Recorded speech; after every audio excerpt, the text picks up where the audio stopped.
Kolosai mlango wa pili. Kolosai mlango wa pili mstari wa pili na ule wa tatu. Kolosai mlango wa pili mstari wa pili na ule wa tatu. Ili wafarijiwe mioyo yao, wakiunganishwa katika upendo, wakapata utajiri wote wa kufahamu kwa hakika, wapate kujua kabisa siri ya Mungu, yani Kristo, ambaye ndani yake hazina zote za hekima na maarifa zimestirika. Ndani ya Kristo kumejaa maarifa, kumejaa hekima. Tukitaka hekima ndani ya Kristo, maana yeye huwapa watu wake hekima. Haleluya. Mithali mlango wa tatu. Mithali mlango wa tatu mstari wa 13 na 14. Mithali mlango wa tatu mstari wa 13 na 14. Mithali mlango wa tatu mstari wa 13 na 14. Heri mtu yule aonaye hekima na mtu yule apataye ufahamu. Ana heri. Heri manake kubarikiwa, sawa? Ana baraka, amebarikiwa mtu yule aonaye hekima na mtu yule apataye ufahamu. Maana biashara yake ni bora kuliko biashara ya fedha, na faida yake ni nyingi kuliko dhahabu safi. Mwenye nini? Mwenye hekima, mwenye ufahamu, na vimefichwa ndani ya nani? Ndani ya Kristo. Tukitaka tuvipate vitu hivi ni maombi. Ni maombi. Mithali 8 mstari wa kwanza. Je, hekima ali ufahamu atoe sauti yake? Mstari wa 19 hapo hapo. Matunda yangu hupita dhahabu, naam, dhahabu safi, na faida yangu hupita fedha iliyo teule. Faida yangu nani? Mimi hekima. Mimi hekima nimepita fedha. Kumbe mtu anachohitaji sio hela, anachohitaji ni akili. Akili italeta fedha. Bwana Yesu asifiwe sana. Akili italeta dhahabu, akili italeta vitu vya thamani. Kwa hiyo mtu atafute ya hekima. Tuliomwamini Kristo kwa njia ya maombi, tutaanza kujazwa hekima na ufahamu. Bwana Yesu asifiwe sana. Na tutajikuta sasa tunawezeshwa kuwa watii,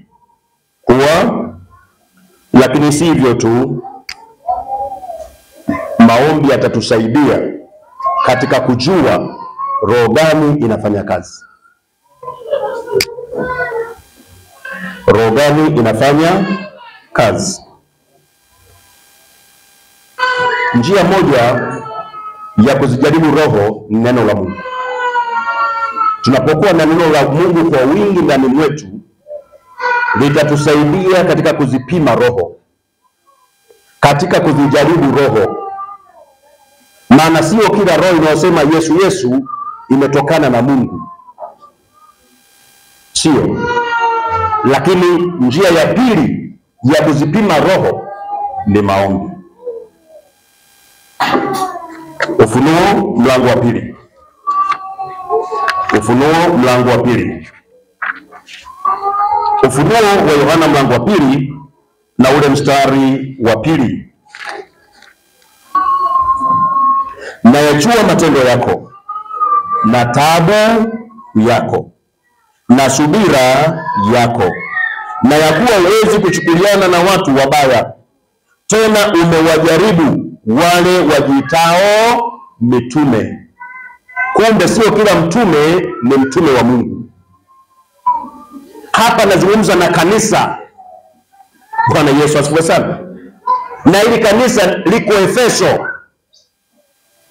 Yohana anaambiwa apeleke ujumbe kwa malaika. Malaika ni yule kiongozi wa lile kanisa la kule Efeso, ndio anaitwa malaika. Neno malaika manake ni mjumbe wa Mungu.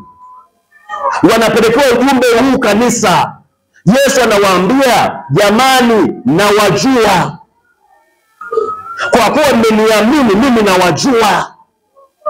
Na taabu mnazopitia jamani nazijua. Haleluya. Ni maneno ya faraja.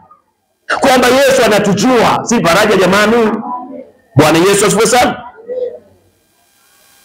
Si hivyo tu, anajua na matendo yetu, vile tunavyojitahidi katika kumtumikia, tunavyojitahidi katika maombi, tunavyojitahidi katika kushuhudia, tunavyojitahidi katika kutoa zaka na sadaka, tunavyojitahidi katika kushirikiana, ambazo ndio sadaka zetu zenye maana. Tunaposhirikiana vizuri kwenye mitaa yetu, anatujua. Si hivyo tu, anasema anajua na mateso unayopitia, unavyojaribiwa, unavyodhikika, unavyozomewa, unavyotukanwa, watu wenye fitina wanakuja kinyume na wewe. Mimi Yesu najua. Si hilo tu, ili kanisa lilikuwa na sifa nyingine ya kwamba lilikuwa na sifa ya kupima roho. Maana yake lilikuwa na Wakristo waliopevuka, ambao wanaweza kula samaki wenyewe. Hawali tu minofu na mifupa, wanajua kuchambua mnofu, mfupa. Anasema wamekuja mitume wengi, umewapima, wa kweli umewajua, wa uongo umewajua. Sio kwa sababu wengi wanasema kwamba kuna huyu fulani mtume wa uongo. Maana yake wewe kupitia maombi na neno la Mungu ndani mwako, Mungu ndani yako atakupa kupima roho. Bwana Yesu asifiwe sana. Bwana Yesu asifiwe sana. Mtu anaweza kaja kuzungumza na wewe